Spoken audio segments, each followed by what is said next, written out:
Hello, and welcome back to the podcast where you are invited for lighthearted conversations about things that matter as you seek to live your most meaningful, beautiful, and joyful life. I'm your host, Dr. Edie Wadsworth, and I hope you enjoy your stay here at the House of Joy. Well, hi, dear ones. Welcome back to the House of Joy. This is episode 319. Sometimes I can't believe it, y'all. I can't believe how many episodes we have created and recorded. I hope they're blessing you. Let us know. Come give us a review. We're always so grateful when you share the podcast and let us know how the episodes are landing with you. I hope they're helping you. Today is a juicy topic. We're going to talk about how to love people without losing yourself, why boundaries, truth, and joy matter more than approval. I say that as a recovering people pleaser, addicted in my past life to external validation. Most of us actually, I think we're raised to believe that to be a good woman meant to keep everybody else happy, to be agreeable and helpful and selfless. And all of those are actually parts of my own personality that I love, that I take pride in.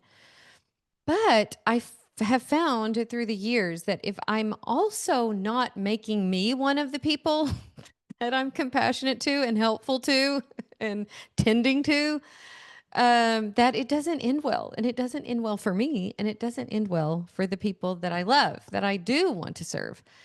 So here's some ways to know that you could be losing yourself, like not tending to yourself, not putting yourself at least on the list, and outsourcing your worth and your value to other people. So do you constantly look to external validation to feel valuable?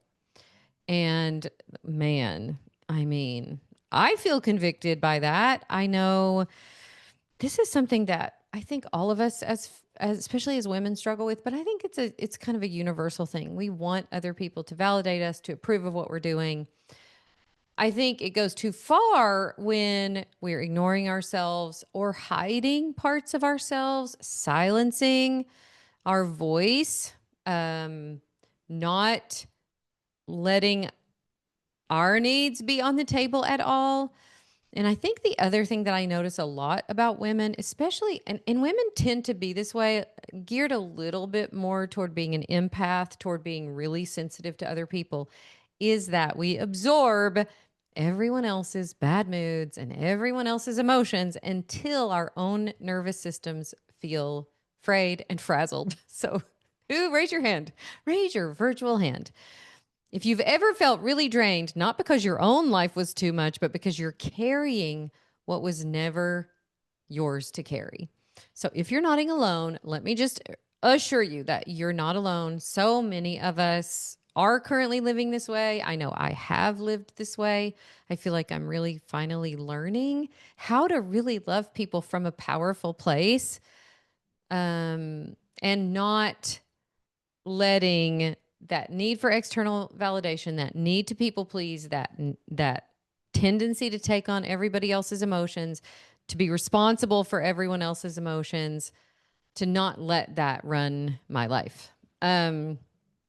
Here's the truth. When we do stop outsourcing our worth, who we really are can finally emerge.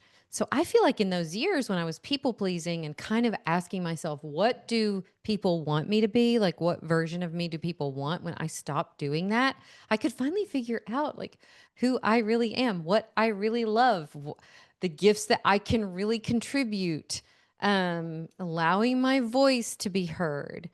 And if you're not living like that, it's so exhausting. It's so draining. Being someone who is always looking to other people to figure out our own emotions, who's outsourcing our worth, outsourcing our emotions, taking on everyone else's stress, taking on everyone else's emotions. It's an exhausting way to live. And not doing that anymore and deciding, oh, there's got to be a better way, is the beginning of us being psychologically really sovereign over ourselves, where we're not in weird ways kind of codependent on a bunch of other people to be doing okay for us to be doing okay. Now, you might say to yourself, well, Dr. Edie, isn't that going to make you kind of selfish? No, I don't. That's not what I have observed in women that I see make this transition. It's definitely not what I've observed in myself. You just become sovereign, you become whole, you start living as the full woman that God created you to be instead of the one who's always performing for approval or performing for validation or performing for worth. Now, I think that for women, this is such an easy trap to fall into, especially those of us who are healers, who are kind of wired to want to help people, who are kind of wired as empaths or empathic people. Our energy tends to flow outward. We walk into a room and we instantly absorb other people's moods and other people's frustrations.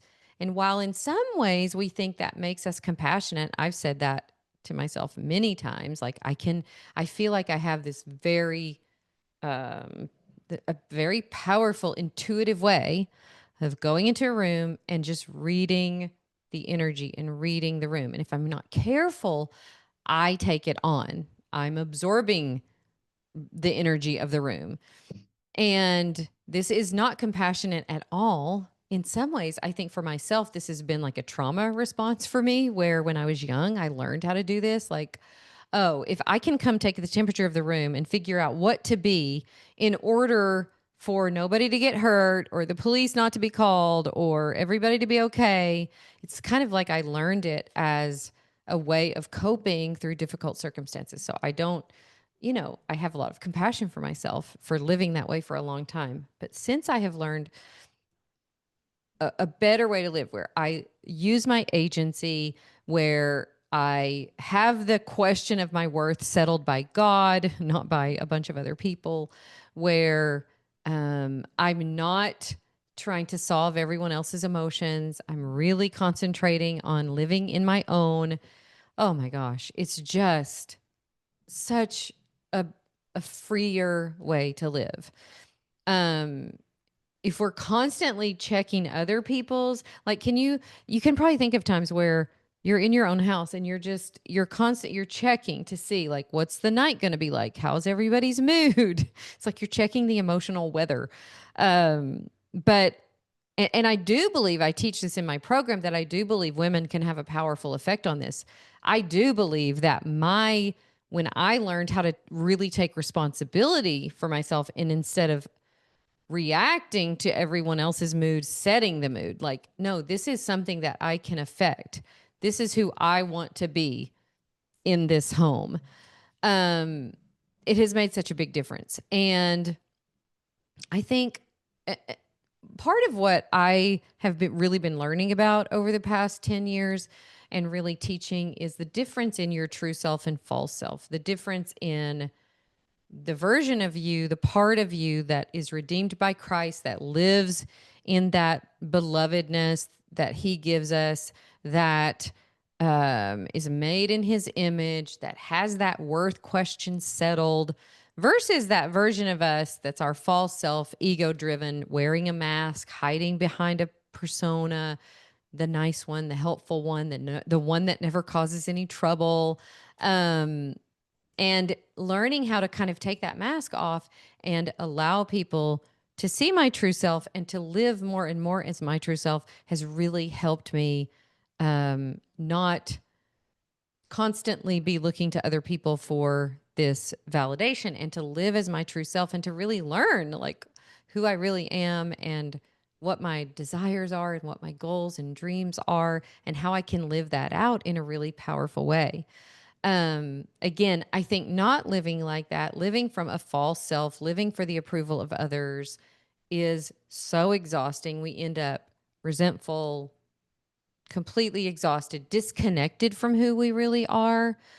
I was definitely living as kind of a martyr, like, I'll do everything. I'm the one who will, but I was doing it not at all from a healthy place. So if you find yourself doing that, this is definitely something to pay attention to, because your identity gets tied up in that. It becomes such a pattern that you repeat over and over and over again that it feels like it becomes who you are.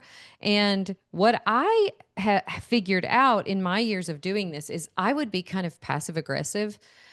But what I realized I was suppressing is just the anger of not having a voice, the anger of taking on everybody else's stuff when that wasn't my job. And I had to come to terms with that. It's like the passive aggression was hiding this real anger, this real disconnection from myself. And I had to come to terms with that. And I had to stop living that way. I had to see that this is such a terrible way to live your life when you're kind of living as a martyr, usually being a little passive aggressive or a lot passive aggressive, ignoring your own needs, but resenting everybody else, being disconnected from who you really are. And you can't really love people from that place. You think you feel like you're giving so much of yourself, but it's not really love that you're giving other people. You're doing it. It's kind of it's a little bit of a manipulation. You're doing it in exchange for their approval, their opinion of you, their validation or whatever. And it's a hard addiction to break, I can tell you, because being addicted to approval is no fun. The other thing that I see as part of this for women, especially in midlife, is how much self doubt we have and how we are not living in our full confidence, our full fire, our full passion for life because we have so much self doubt. It is such an energy leak, you guys. I think one of the most precious energy leaks in our lives, especially women at this phase of life, is self doubt. Every time you second guess yourself, replay a bunch of conversations in your head, shrink back from saying what you feel in your heart to say, not showing up the way you really want to show up, you're draining energy that you could use to create a beautiful, full life. And that self doubt comes from a lot of places. Maybe we learned it early. Maybe it's just become a pattern. We've been told to don't rock the boat, don't speak up too loudly. But I think, again, we're doing that a lot of times because we're seeking validation and not wanting to rock the boat instead of being who we really are and having our own voice and having our own opinion. I can think of so many times in the past where I just would be like, I don't care, whatever you want, and I'll be the first one now to speak up and say, no, oh, I've been craving this, or, oh, I really been wanting to go here. And it's been such a fun way to live, such a free way to live when you're just not plagued by self doubt, when you decide that you are worth having a voice. And I think if your identity has been tied into other people's moods and other people's expectations or other people's validation, it's really hard to step into your full God given identity. I love the words. I was teaching this in I taught in my master coach training this new course in divine feminine leadership. I've talked about it on the podcast before, but I did some research into a couple of the words that he uses for women. And one of those, when he created Eve, was, and I won't say it, I won't say it exactly right, but Ezer Kenegdo, which means powerful ally and warrior, like someone who comes alongside her husband and is a worthy opponent, is willing to have like a conversation, is willing to go toe to toe. There's something in the language that's like toe to toe. And I think that is such a beautiful way to be in relationship where we're willing to have a voice, where we're willing to be that powerful ally, that toe to toe warrior alongside.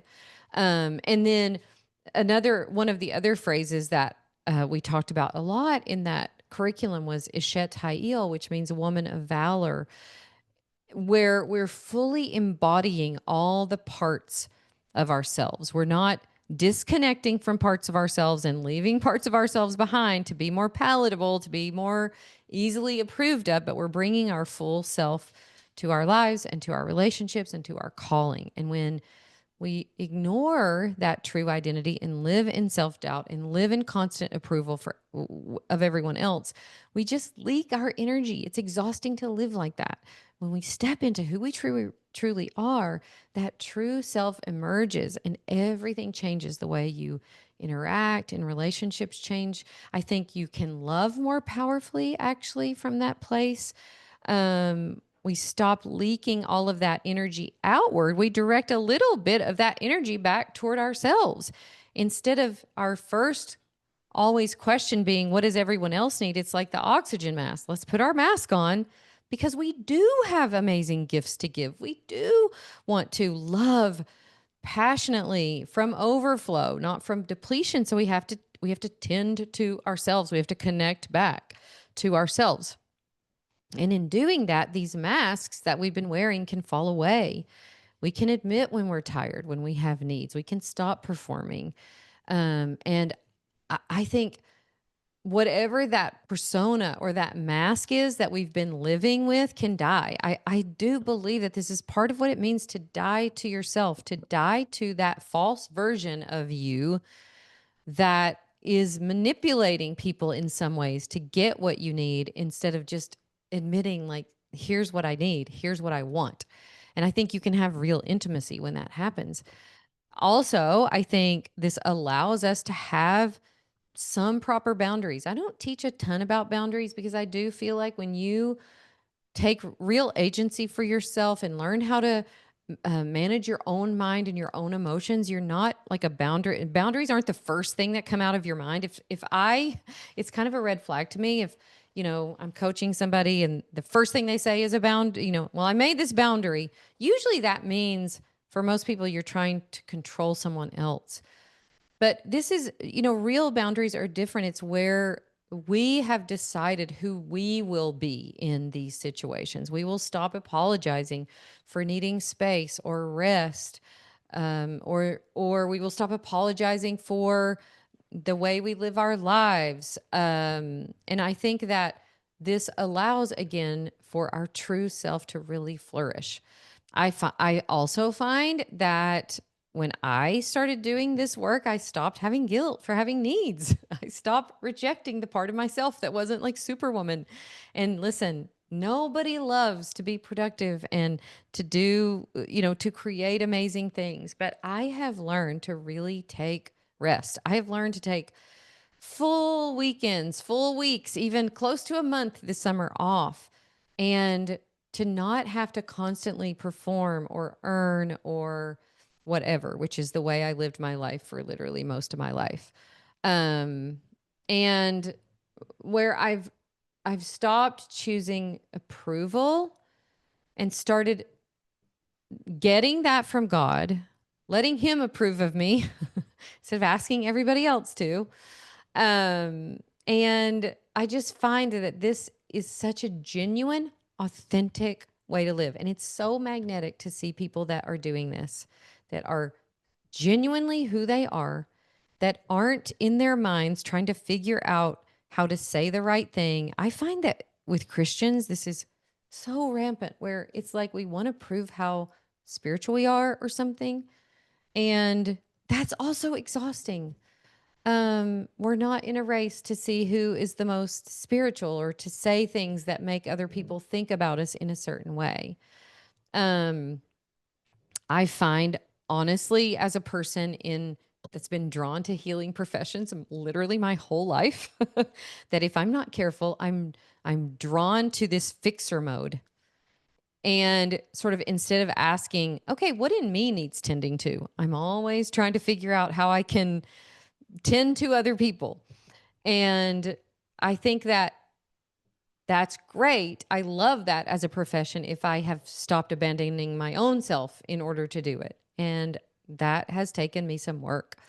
All of these ways has led me into learning how to live as my true self. I love this quote from Carl Jung who says, "The privilege of a lifetime is to discover who you truly are without the people pleasing, without all the self doubt, without the needing approval and validation from everyone else." And I will say that the connections that I have made since I've started living like this, I have become way more magnetic. And the people that I attract are people who are way healthier. I will say that. Um, I think too that we don't realize the toll that living the other way takes on us. I know I've talked about this book before, The Body Keeps Score, but all the things that I've learned, all the books that I've read on emotional resilience and emotional intelligence, and all the things that I know about the body as a physician, I can tell you this: your body is the most powerful pharmacy on earth, and your thoughts are all the time creating chemical cocktails in your body. So when you're living in resentment or fear or approval seeking from other people, you're just flooding your body with stress hormones. And if you can shift from that to living in truth and gratitude and joy and peace and love, your body produces those chemicals of connection and resilience. And I promise you that you won't enjoy your life if you keep ordering up cocktails of resentment and fear and people pleasing and bitterness and all the other things. You keep ordering those cocktails, your body will keep making them for you, but you won't enjoy living there. So it's not just, a mindset shift or a spiritual shift. It's actually biological. Every time you reclaim your worth and value, trusting what God says about you. Every time you choose authenticity over approval, you are literally changing the chemistry of your body, changing the way you experience your own life, and changing the way you interact with the world and with other people. So I say all that to say, if you find yourself still living in these patterns, just be honest with yourself. Are you leaking energy everywhere? Are you exhausted from this way of living, this people pleasing, approval way of living where you're reading the room to see how you should feel. You're outsourcing your own emotions to other people and trying to take on their emotions instead of truly living in your true self, deciding on purpose what you want to believe about yourself, about your life, deciding on purpose to have a powerful mindset about your life so that you create internal um this internal environment for yourself that feels powerful, where you're not outsourcing it to everybody else, not delegating your emotions to everybody else, but you are taking control of it. I think when you do that, you learn to love others without losing that connection to your true self. I think that it allows you to really give your gifts from a place of overflow, where it's a genuine thing, where you're not usually women aren't conscious of doing this, but where you're not secretly doing things just to get approval. This is genuine love, very different from what most of us have experienced, which is like neurotic attachment. This is what genuine love in relationships feels like, where we can be soft and strong, sensitive and sovereign. And this is such an intentional way of living your life, a life of joy and truth that I think God designed us for. So I hope this helped you. I hope this helps you to stop living for approval, to stop asking other people what you should think about yourself, because when you do this, you can love them better. You can live with more freedom. You can live with more love instead of fear. And you can live with a lot less exhaustion and energy drainage. You stop becoming the world's like emotional landfill and finally have the space and energy to create the life God is calling you to live. When I did this, you guys, the whole world opened up. I realized how much living this way was draining my energy. And I woke up to my life and I started figuring out what I really wanted, what I wanted to create. And the stuff that has happened in my life over the last 10 years, the stuff that I've created from that wealth of energy that I got back has been incredible. And it's given me a life that I truly am so grateful for, that I truly love, where my nervous system isn't constantly fried, a life where it feels like I'm living a real life from my real self, living in real love. So, if you would like help here, this is exactly what we'll be doing together in the Design Your Life workshop. Um, this workshop, you guys, is just a little over a week away. So if you haven't signed up yet, we're going to put the link in the show notes. We are having so much fun in the Facebook group for this workshop this week. This is our fall workshop. So our bonus centers all around home, and we're doing some fun stuff in the Facebook group around adding some cozy fall vibes to your home and some fall fashion, all kinds of fun stuff that we're doing in there. So come join us. And remember, you don't become more selfish when you stop living for approval. You become who you truly are. And that is how you build a life of love and truth and joy. Okay. Can't wait to see you on the next podcast. I hope you have a great rest of your week. I will see you soon. Bye for now.